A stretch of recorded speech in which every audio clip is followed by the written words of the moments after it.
প্রেমে পড়েনি কি এই রুমে?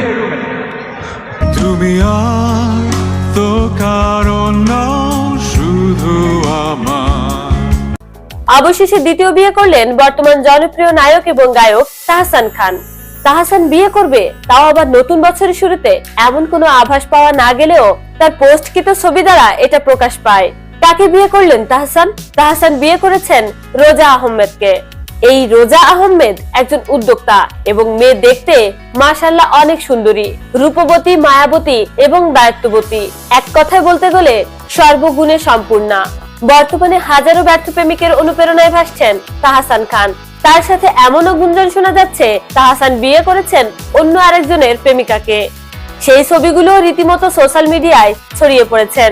সেখানে দেখা যাচ্ছে রোজা আহমেদের সঙ্গে অন্য আরেকটি ছেলে। এই ছেলেটার নাম ফয়েজ বেলাল এবং তিনি তার ভেরিফাইড পোস্টে লিখেন, ব্যানসন শুধুই আমার, যার উপর আর কারোর কোনো অধিকার নেই। তবে এই পোস্টটি পরে ডিলিট করে দিয়েছেন ফয়েজ বেলাল।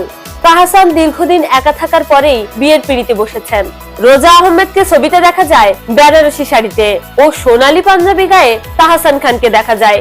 দুইজন রোমান্টিক বন্ধনে ক্যামেরা বন্দী হয়েছে। তাহসানের সদ্য বিয়ে করা স্ত্রী রোজা আহমেদের আস্তে আস্তে নানা অজানা প্রেমের কাহিনী বেরিয়ে আসতে শুরু করেছেন।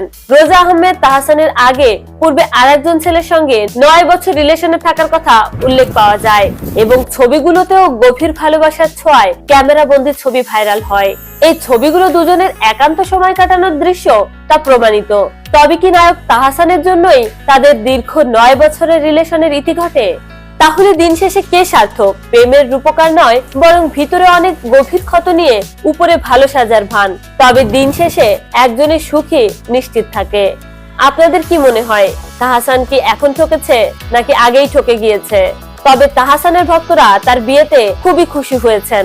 এবার দেখার পালা তাহসানের এই বিবাহিত জীবন কতদিন স্থায়িত্ব হয়।